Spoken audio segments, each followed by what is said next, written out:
informing a really realistic picture of where the organization is right now. And so that's where we start in terms of the planning group, which usually will include staff and board, of, this is what we're hearing from everybody. This is what folks are, told us. That enables everyone to start from a common perspective of how people are seeing the organizations, and then have a conversation about, what resonated, what didn't, what implications does this have as we move forward. All of those are important things. So you may end up with kind of a laundry list at that point of all the things that people want, and you know that you're not going to be able to do them all. But I always say at that point, okay, here are all the different things that people said they were interested in you pursuing.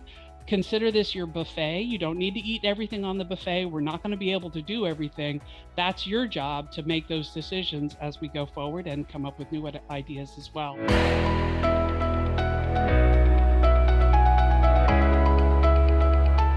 Hi everyone, welcome to the Grype podcast. In this podcast, you learn how to grow member-based organizations. I'm your host Farhat Khan. I'm the CEO of Grype Digital. We build membership websites for professional associations, and our product, Member Lounge, is one of the quickest ways for you to build an engaging membership website for your membership. With Member Lounge, you can put your member marketing on autopilot, and you don't have to think about member engagement too much. This is a live recording of our podcast episode. If you're joining us live today, thank you so much for being here. A live audience makes our podcast recording much more exciting. And if you want to learn more about how you can grow your association membership, please join some of our upcoming learning events on our website. You can find them at grype.ca/events. That is grype.ca/events. Today, we are excited to have Carol Hamilton with us.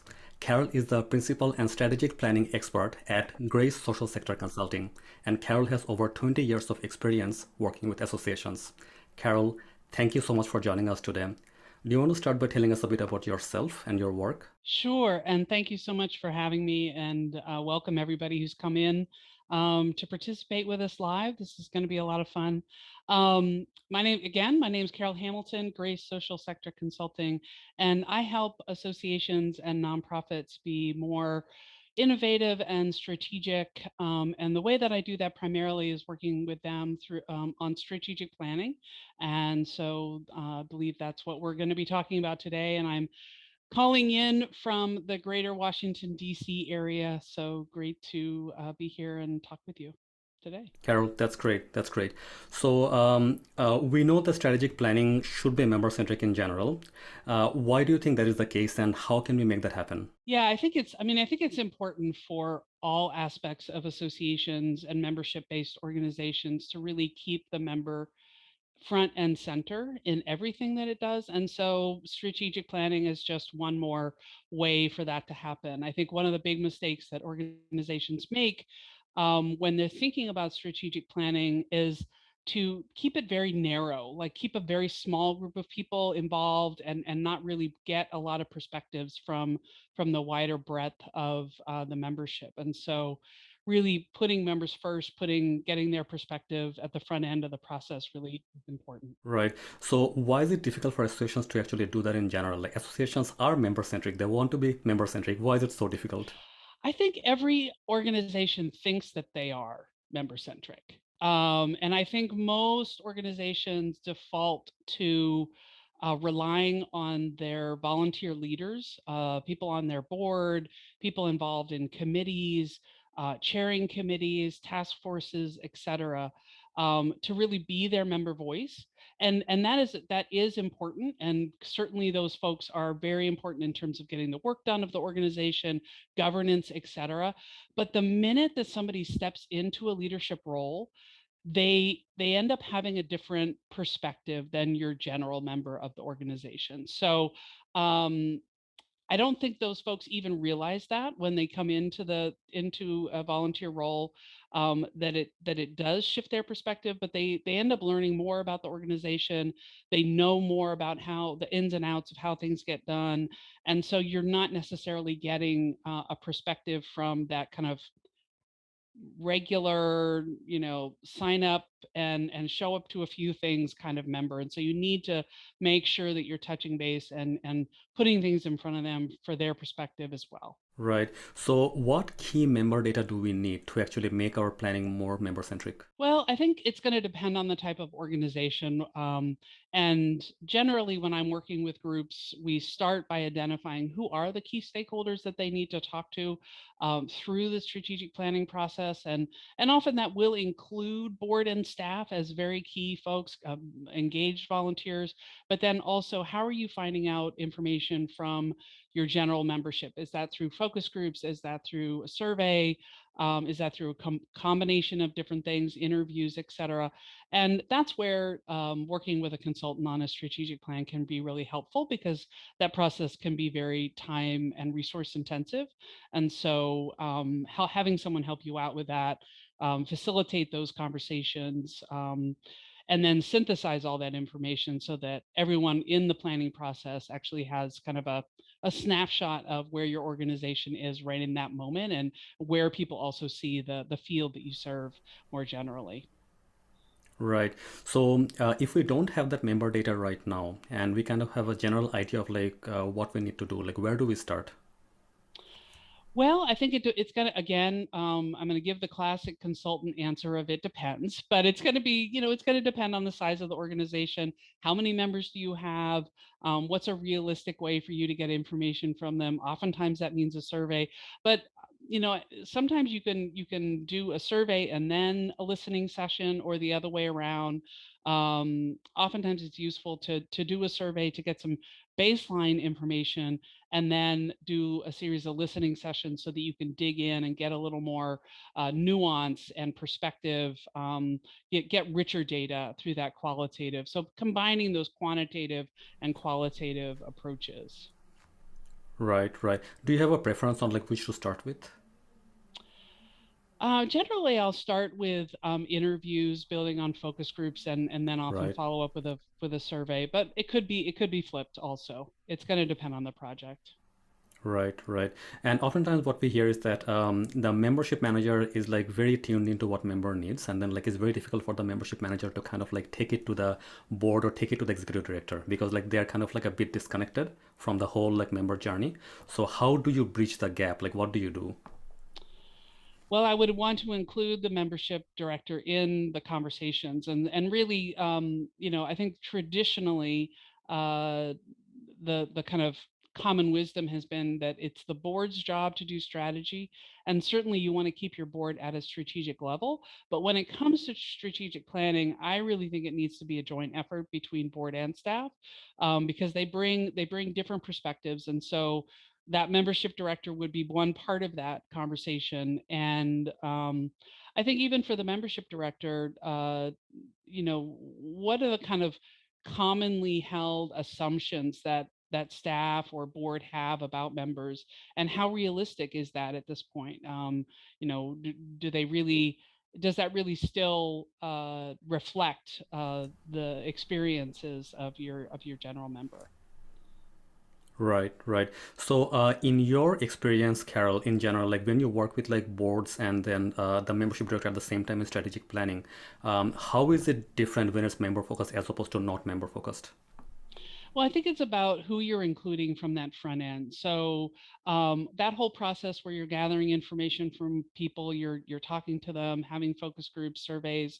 Often, folks will just want to jump right to planning, and they don't take that time to really level set in terms of, how are people seeing the organization? What are people seeing as strengths and challenges? What are the real challenges that are facing them?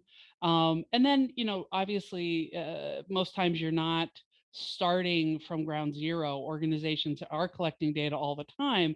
So, very first step, even before you're talking to folks, is going through and kind of compiling all the information that you already have and building on that. Like, what else do we need to know? Because every time, I don't know how your experience has been, but every time I've been in a group that's been debriefing a survey, inevitably three more questions come up of, well, did they really mean this or did they mean that? And we need to find out more. So building on what you already have is also really important. Right. So what you're saying is that like if we are starting our strategic planning, the planning process should not start before we gather some member data or member feedback. So that survey or focus group or whatever like we should be doing, that should be the very first step. Yeah. So the very, very first step is gathering and reviewing all that data that you already have. Second step being, who is it that's really important to our future and who do we need to talk to? Getting that list of stakeholders and then deciding how you're going to engage them. Now, it doesn't mean that by involving all those people at the front end, that they're also going to be, at the retreat or in the series of online planning sessions. What they're going to do is be part of informing a really realistic picture of where the organization is right now.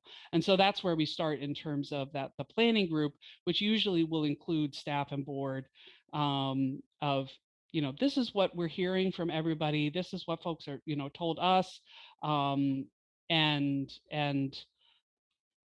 that is that enables everyone to start from a common perspective of how people are seeing the organizations, and then have a conversation about what resonated, what didn't, what implications does this have as we move forward.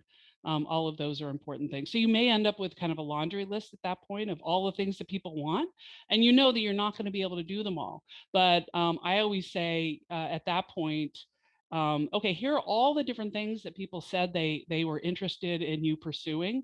Consider this your buffet. You don't need to eat everything on the buffet. We're not going to be able to do everything. That's your job to make those decisions as we go forward and come up with new ideas as well.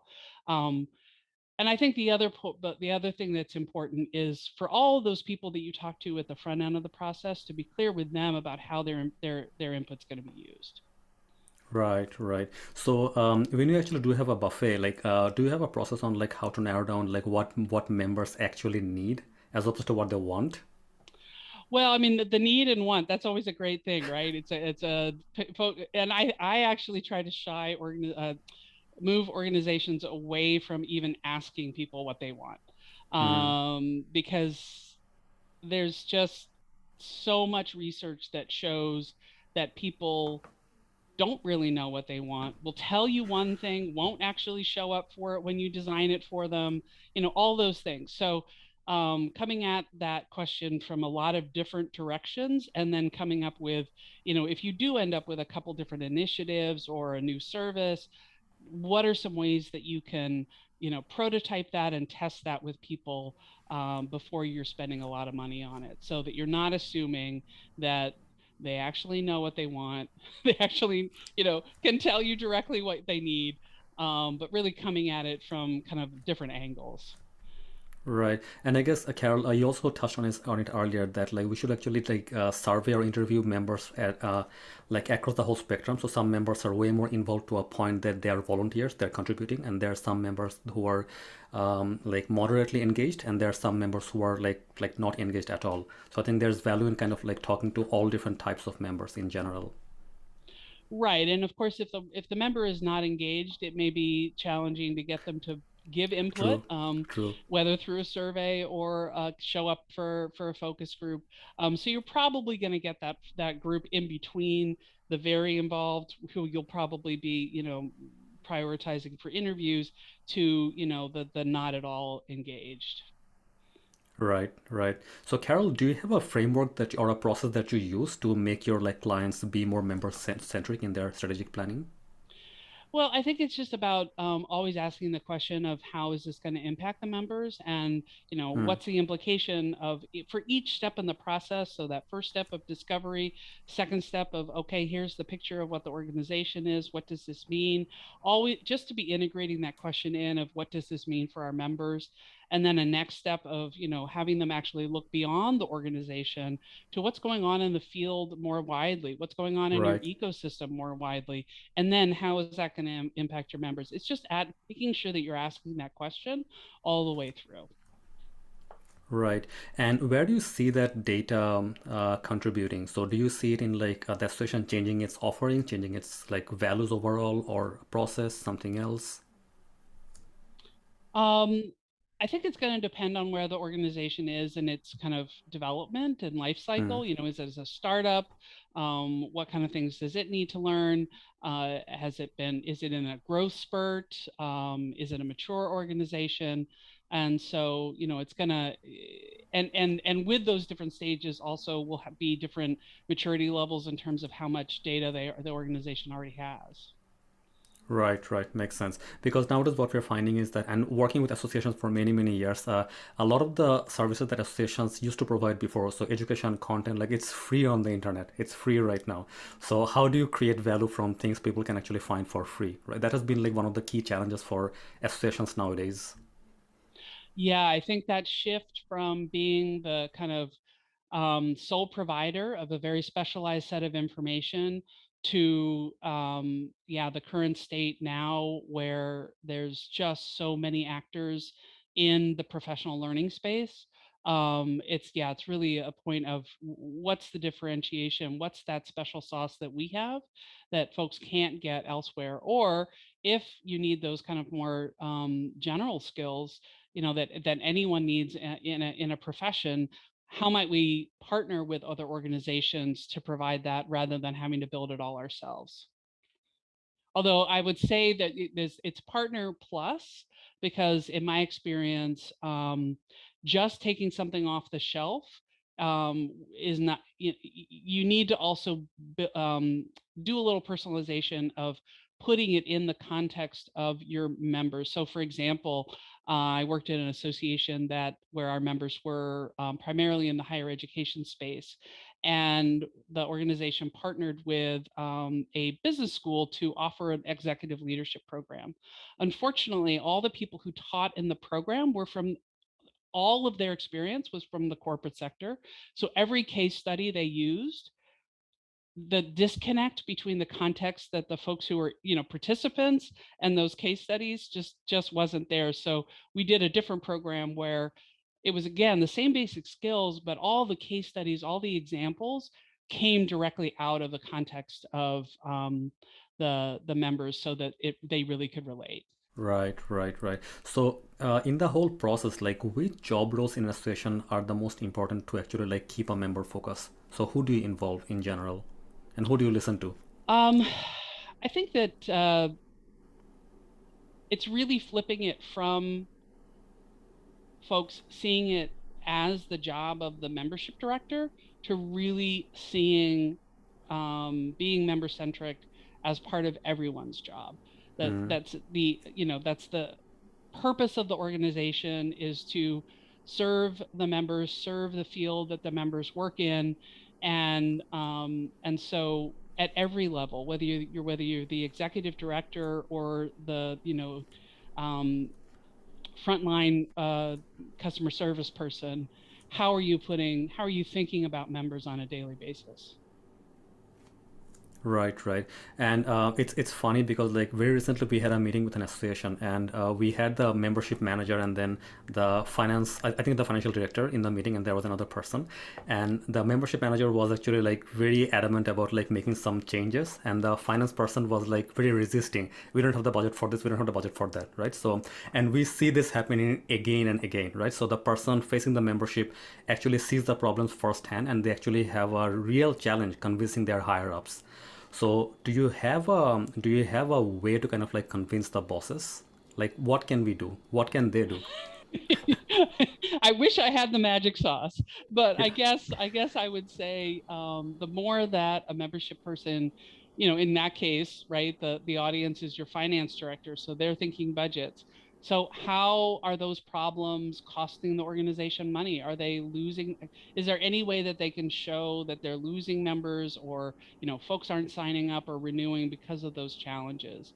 Being able to connect some of those dots might be able to convince someone who's in charge of budgets. You know, Thinking about for each person in the organization, what's their what do they really care about? What's their primary driver, and how can you Hmm. connect those things to what they what's front and center for them? Right, makes sense. And we've been talking about like surveying and collecting feedback a number of times. So, are there any membership technology or membership tools or survey tools that we should be using to make all this happen?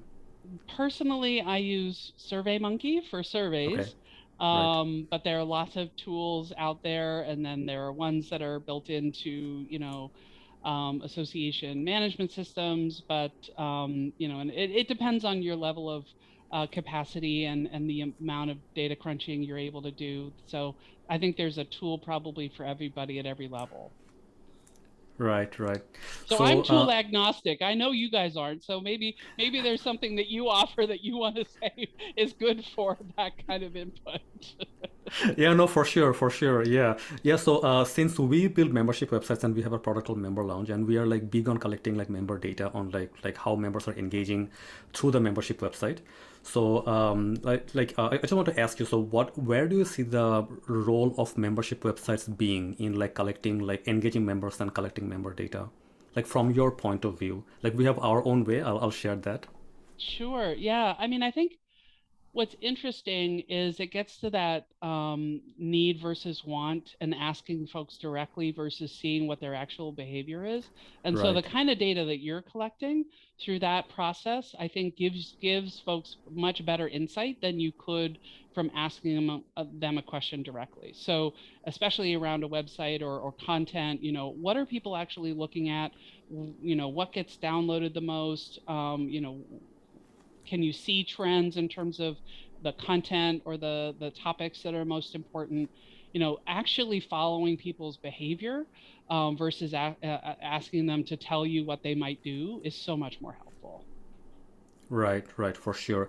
And like we do that, but at the same time, like we also like run into a black hole from time to time. Like, what do you do with the member who is not even engaged? If the person is not even on the platform, right? How do we know? How do we know like what are they doing or what do they like? Yeah, it's interesting. I saw something on LinkedIn yesterday where somebody posted a diagram that was a three concentric circles of, people in your community who are, they're posting all the time. They're essentially like a co-creator with you. The next out, they might comment a few times, they might like something, and then, they're probably mostly lurking. And then the further group that may not even be showing up anymore. And I think so often because our brains have kind of a negativity bias, we want to always go get those folks who aren't engaged and Yeah. forget that we've got that nurturing and continuing to engage with the people who are excited about stuff can have a build on effect. And so rather than expending so much energy on the non-engaged, really thinking about how can you leverage those folks who already are can be really important. That's wonderful. And do you have any thoughts on like what type of data we should collect from the membership website or from the different like surveys that we are doing? I mean, members websites particular aren't my bailiwick. So Yeah. Okay. I what would you say? Yeah, no, for sure. So on our member launch platform, we typically like collect data on like what sites across the membership website are people visiting. So that kind of like gives us a general sense of like what their interests are, and then we also like track like downloads and visits to all the resource pages. So if you have like say like I would say 10,000, but say 100 resources, and like which resource pages are actually viewed the most, and that actually gives us an understanding of like what people are mostly interested in, and then you build on top of that.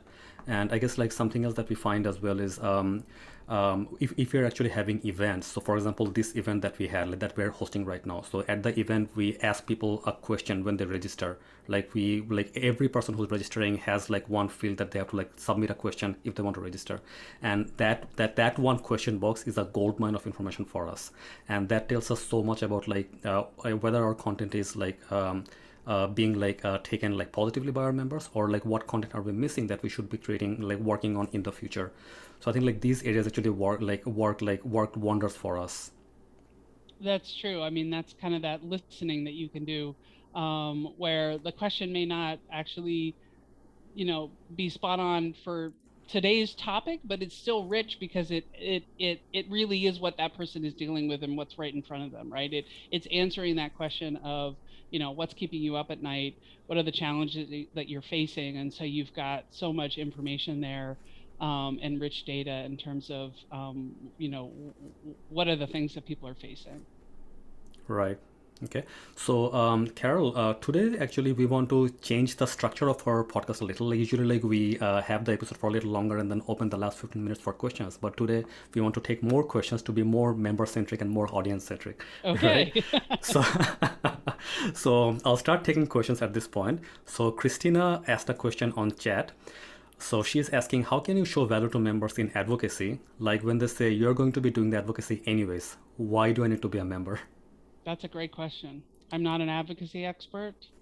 So I don't know that I have a good answer for you. But I think one thing I know as a non-advocacy expert, that I've noticed with folks who are in the public policy space is that, at least in the issues that I follow and I go on websites or get email newsletters, often feel really overloaded by information, and I feel like the public policy folks really want to make sure that they're covering every nuance. But as the average consumer of that information, it actually has a paralyzing effect on me. And so when their call to action is do X, they've lost me. So I don't know that that's helpful, but that's just my experience of, being a consumer of advocacy information. And, what I'd love if I were in charge, I'd have the one paragraph. This is the thing. This is why it's important, and this is what you should do. And then the too long, read it later version beneath it, so that if I really wanted to get into the nuance, I can. So I don't know if that's helpful, but as a non-policy person, um, yeah. Okay, and I think like there's something like I want to add something to that as well. So, like if you want your member to kind of like voice their unique opinion, so every person like so yes you'll be doing the advocacy anyways, but each person has their own perspective and they can actually bring a unique voice and a unique problem that they're trying to solve. So if you're a member, then you can actually have that like opinion heard. So if you have a problem, if you have something, then you can actually like have that heard. So if you are a member, then you have the option to like come and join us and then like say your story. If you're not a member, then like you're actually losing out on that. So I would say like this is one way to attract members if you're going to be doing the advocacy anyways. All Thank right. you for adding. Yeah. Our next question is from Tanya. Tanya is asking, how do you convince members to actually fill in the surveys? Well, I think probably, being number one, being realistic on what your response rate is going to be. I think 30% is probably pretty good. So what's your representative sample so that if you get 30%, that's going to be good. Folks use giveaways and, you know, enter a raffle for a gift card. I think the trouble also is, folks get so much email that it just gets lost in their email. So making sure that you're following up enough times. And then if a survey isn't working, how can get a group of people that'll call, set up 15-minute meetings with people and just have a conversation. I think that in some strategic planning processes that I've been doing recently, we've been relying less on surveys, depending on the audience, and more on, can you just give me 15 minutes? I have 3 questions I want to ask you, have a conversation. And it's actually easier to get feedback that way than to, essentially spam people with survey requests. And I guess the key message here is to keep the process very simple as possible. So a Exactly. 15-minute interview as opposed to a 1 hour interview, right? Right. Maybe 3 to 4 questions as opposed to 40 questions. Yes. Yes. So same for the survey. Yeah. Enough that it's meaningful, right? But not so long that it becomes impossible to answer. Right, right. And I guess like in surveys in general, like we shouldn't be like trying to collect too much data. It's only the things that really matter and the data that you can actually act on. Just for the sake of knowing, I don't think there's a lot of value. So if you're pulling data, if you're trying to collect data in the survey that you can actually act on, those are actually more valuable than data which is just for information. Absolutely. Yeah, asking the question for any of the questions, what are you going to do with this information? How is it going to impact things? is so important. Okay, so our next question is from Chelsea. So Chelsea is asking, what is the best way to deliver or communicate a strategic plan to your membership other than the newsletters? I've seen groups do a variety of different things. I think having a kind of for public consumption, concise version of the strategic plan. When I'm working with groups, I really try to have them have no more than 3 to 5 major goals, maybe a few action steps underneath that. What are the big things that you're trying to do? Communicating that so you could have it on your website, you can email it out, you could do a briefing, have a webinar about it, including it in other communications. uh, I think, basically for any kind of communication, the more different ways that you're able to get the information out to people, you're going to be more successful.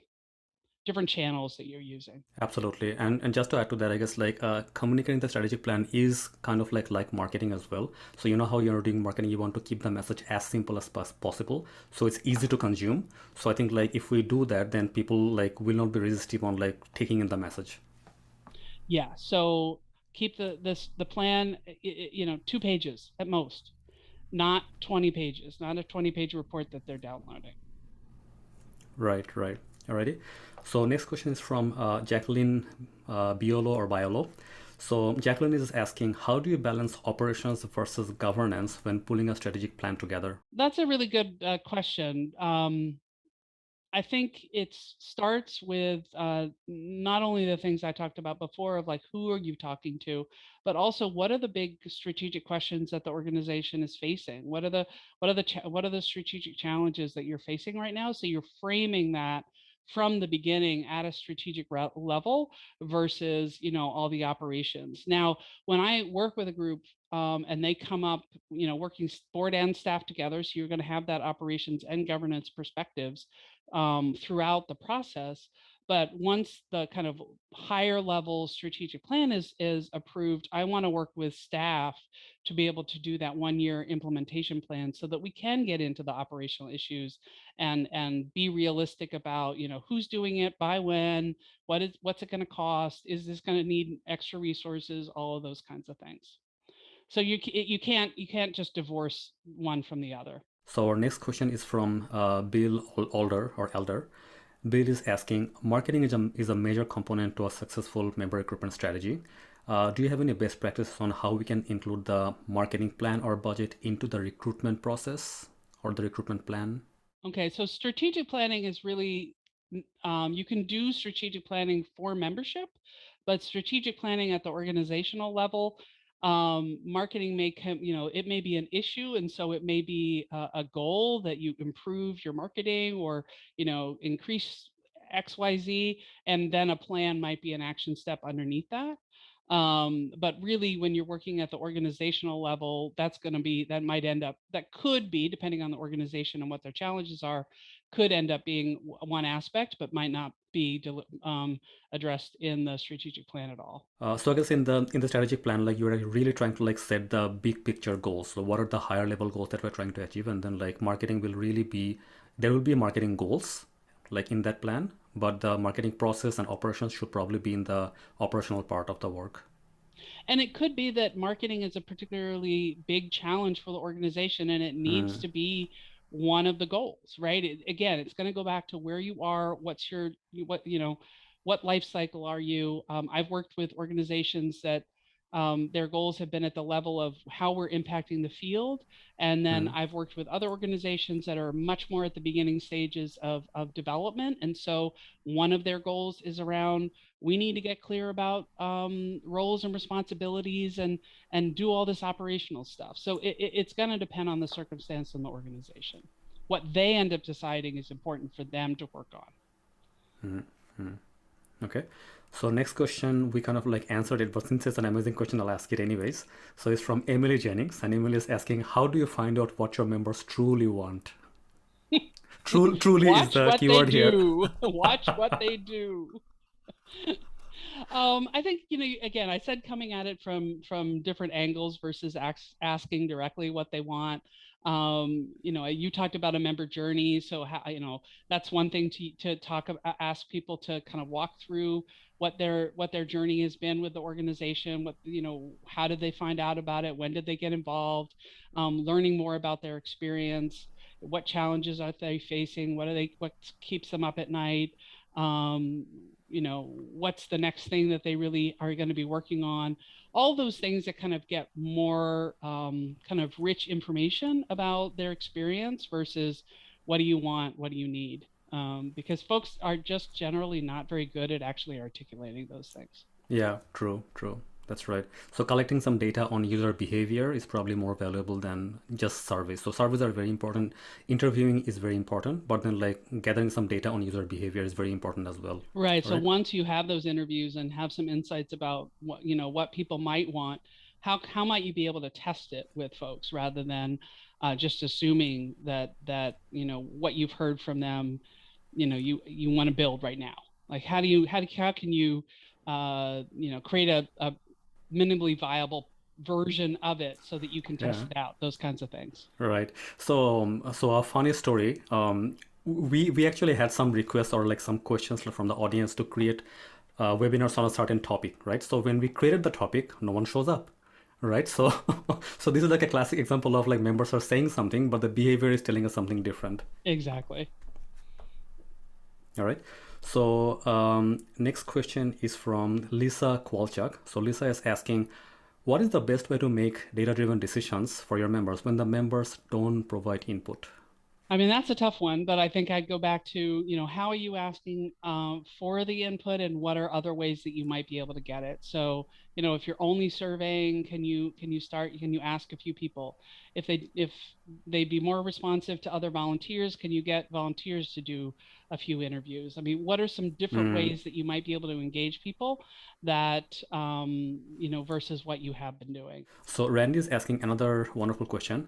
So what size of organizations do you typically work with, and like at what size does these ideas really apply? Um, Generally, I'm working with an organization that has staff. So, anywhere from 750,000 budget up to 15 million budget. Mm. So, again, it's meeting the organization where it is and where it is in its life cycle development, and kind of right sizing the process to it. So if it's a very small organization, you're probably not going to need all three of those methods for gathering information from Yeah, people. You'll probably just do a few interviews. It's just going to depend on the scale. right, right. Okay. So next question is from Cynthia. Cynthia is asking, how do you address a member or group of members if they disagree with the strategic plan? Well, hopefully you've involved them along. If you feel like there's some really contentious issues, I would err on the side of taking toggling back and forth in your process so that you're getting input at more places along the plan. So, for example, I'm working with an organization recently that went through a very difficult leadership transition, and so they're really in a rebuilding phase, and trust in leadership had really been undermined. And so every time we're making a decision, we're pushing that next thing back out to the larger group to say, okay, what's your input on this? So we have a smaller group working on some of the things, and then we push it back out to the larger group to get input. So if you know that there's some really contentious issues and there has been some division within, I would slow the process down and just make sure that you're checking in with people more frequently versus assuming that there's agreement. Uh, the thing that is interesting to me, though, is that a lot of times folks will assume that there's a lot more disagreement within their group, or a really wide variety of perspectives. And as we go through the process, I often find that there's more commonality and there's more agreement than people realize. Right. And something that we find in general, Carol, is that like if we talk about our for-profit organization, we do an annual planning at the beginning, but also like we review our plan and we review our like the entire like strategic plan like every quarter, right? And then it's not a like you did it once and you're done, because like the industry is changing every single day. Like technology is like advancing like so fast, and that's impacting our lives. So every quarter we kind of like go back and create a plan for this quarter, like what are we going to do, what are we going to focus on, and then like that kind of like evolves our overall strategic planning. So is there a way associations can actually like do something like that, where the strategic planning is not like just like done once, but it's evolving, it's a living document? Absolutely. I mean, I think that kind of deeper dive is helpful every couple years. So somebody in the questions had asked, what's the kind of time frame that you're generally working with? And usually I'm with groups, I'm working with a 3 to 5 year time frame. Um, and I don't want them to worry about what exactly they think they're going to be doing in year 3. Hmm. Big goals, some action steps to get there. What does success look like if we move forward on those things? So those things are kind of, we set those directions, and then with staff only working, or if it's only volunteer, with volunteers working on that year 1 implementation. And as part of that, making sure that you have a process, and it could be a year, it could be 6 months, it could be a quarter, that you're checking in and you're making, and you're revising, you're seeing where you are, and reminding folks that this is a document that you wrote. It's not tablets from on high. It can be changed, right? And if there's been a whole rollover of leadership and people are looking at the document and it doesn't make sense anymore, then it's time to create a new one. Right. Yeah, Okay. it's not, there's nothing holy about a strategic plan. So it's It's just a not set on document stone. made by people. And I mean, that also to say you don't want to be changing direction every quarter, right? I mean, you want to be moving in a general direction, but at the same time you want to be responsive. So the other thing that I actually do with groups is have them work with them to create something called a strategy screen, which, so in addition to the, okay, these are the things that we want to move on, and this is the direction we want to go in, also creating a tool that essentially is like a decision making tool that has a set of criteria that they will use to evaluate all the new things that come up. Because Hmm. inevitably, the minute you hit, approve on the strategic plan, something new happens, all the unexpected, unplanned things pop up, and you need a way to address those as well. Okay. Yeah.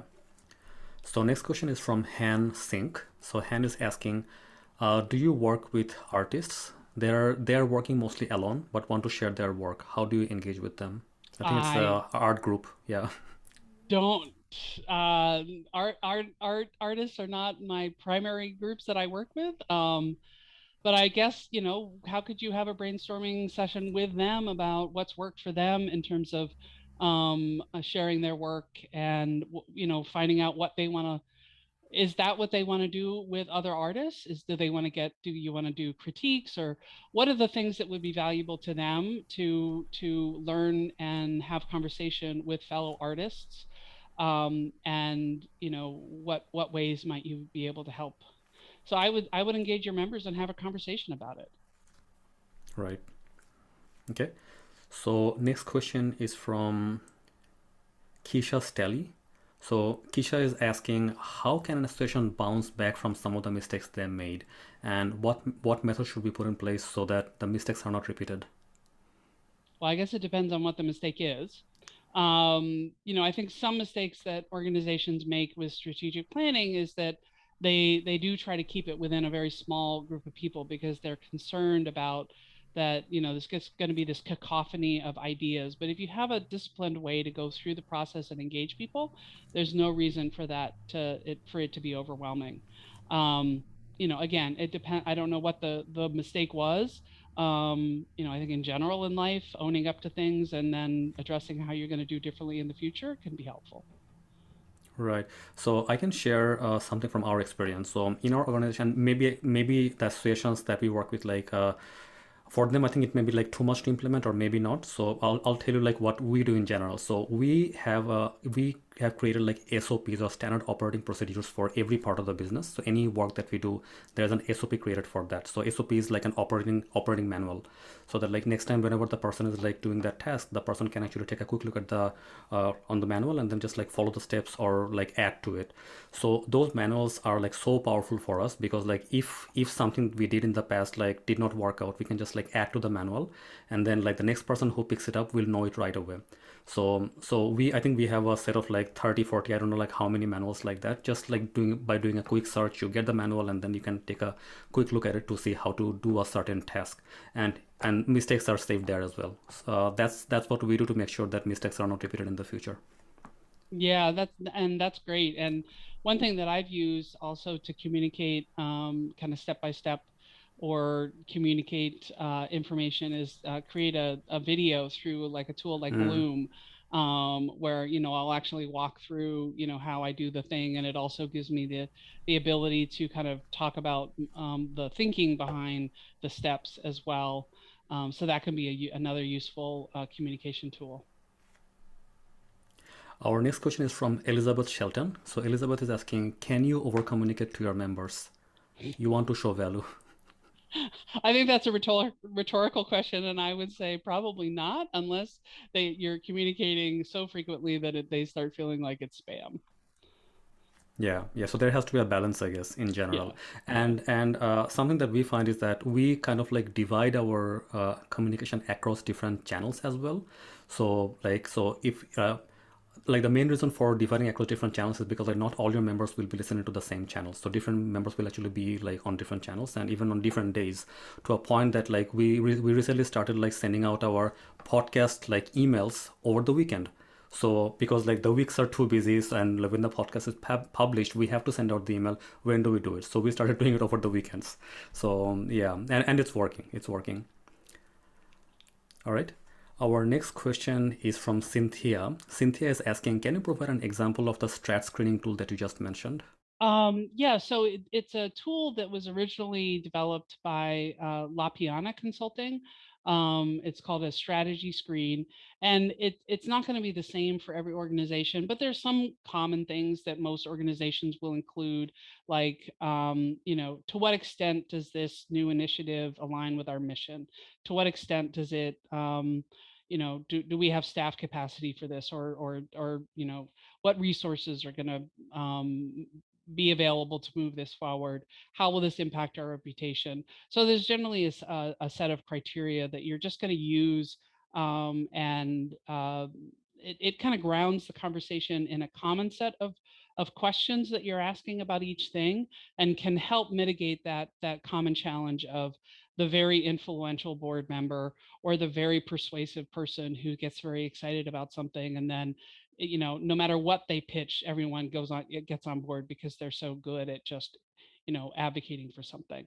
So this kind of levels the playing field. Our next question is from Reggae Wilson. So Reggae is asking, what is the most effective way to influence decision making when you are not in charge? It's always a challenge.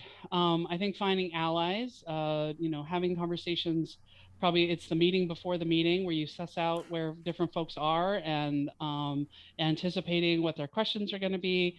Again, going back to that scenario with the membership director, for each person that you're talking to, what portion do they care about? Is it budget? Is it advocacy? Is it, what is it? And how can your issue connect with that? And I just want to add to that, in general, like if you're trying to like present a new approach or a new method or a new process, like whatever, like to a board member, or maybe a boss, it shouldn't be a surprise to them. So if you give them a surprise, then like like they will be taken back. So as opposed to, if you can kind of like slowly build up like what you're trying to do, like tell them that you're facing this one problem, and then like keep them in the loop of what you're trying to do. If you're like meeting with some consultant, meeting with some experts like to solve the problem, like let them know that, by the way, I'm like meeting with this group of people to solve this problem. I don't know what is going to come out of that meeting, but I'll keep you in the loop. So I think like a lot of time, like even with our team, so if I get a big surprise from the team, I don't like that, right? So if I know that like yes, they know that problem is there, they're trying to like fix it, and then we will eventually get to a solution. So I think like an approach like that, where you're slowly giving them the information and building up, so building up the tension to a point that they have to take action. So I think that is very important. So building up the tension, like telling them that there's this problem and you have found the solution. As the person in charge, you found the solution, and you can make a recommendation. I find that like that works like really well. Yeah, some of the things that I found worked well. Well, one I think was just remembering, if I was in the middle of the organization, that when I come to that leadership meeting, that may be a really kind of special day for me. Yeah. But it's just one more meeting on that leader's agenda. So how can you make it memorable? But I do think that, yeah, no surprises, definitely. And also with recommendations, I think addressing the downside. So not just being in an advocacy mode of why these are all the benefits, but addressing, well, why wouldn't we do this? I think can strengthen your argument as well because you've addressed all the objections that someone might have. Our next question is from Rina Hadziv. So Rina is asking how to reflect members when there are diametrically opposite views on your priorities in the membership. Well, ultimately, it is the leadership's prerogative to make decisions about the moving Hmm. forward with the organization. So there is a point at which someone's going to have to make a decision. And, unfortunately, also being part of leadership means that you'll probably, that might mean that not everyone's happy with the decision you've made. So, um, and I think just, how can you dig into that stalemate? Is there any common ground?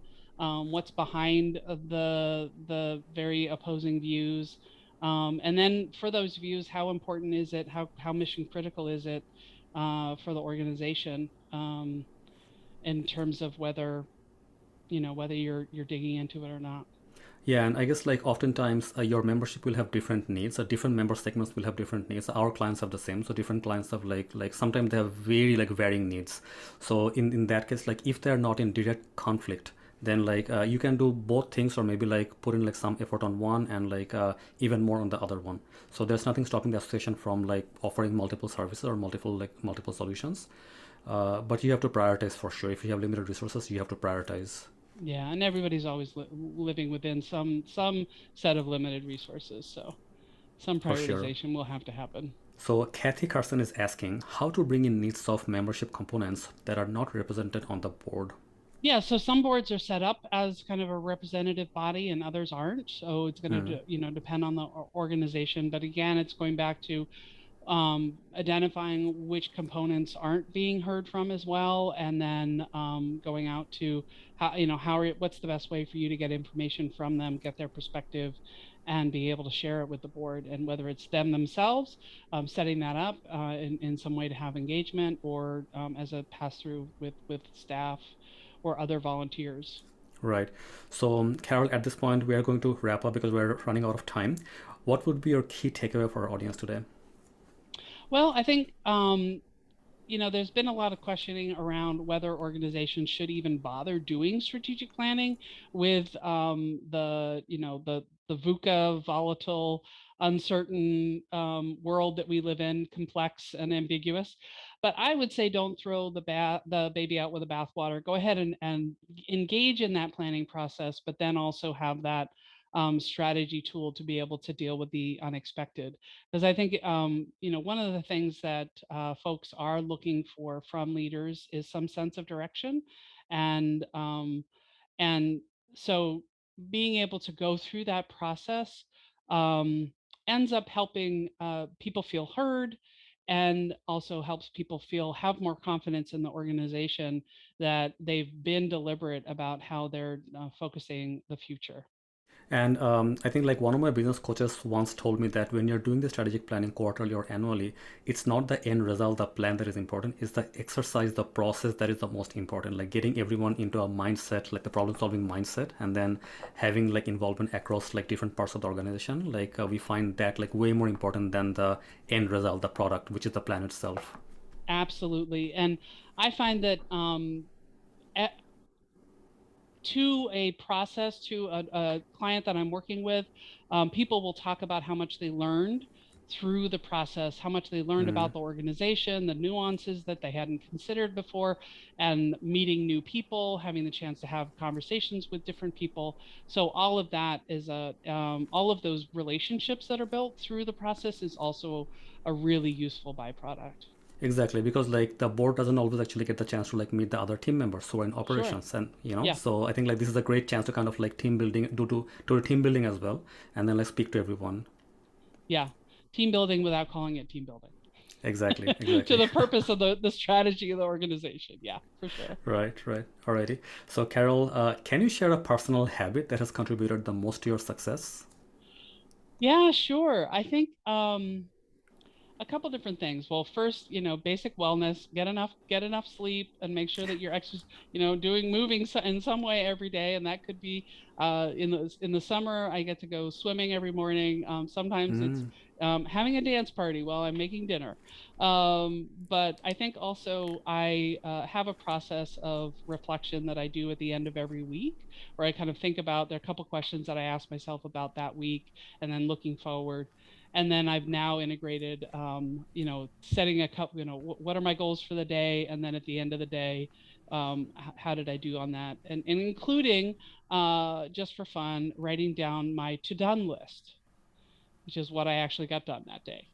right, right, right. That's amazing. That's amazing. We hear of to-do list, but not to-done lists. Yep, I like my to-done list better. Right. That's amazing. That's amazing. Carol, how can people reach out to you if they have any more questions? Yeah, you can find me at Grace Social Sector Consulting, and that's gracesocialsector.com. And it's Carol at gracesocialsector.com. All right, Carol, thank you so much for joining us today. It was wonderful. Thank you so much, and thanks for all the wide variety of questions. It was quite the range. All right.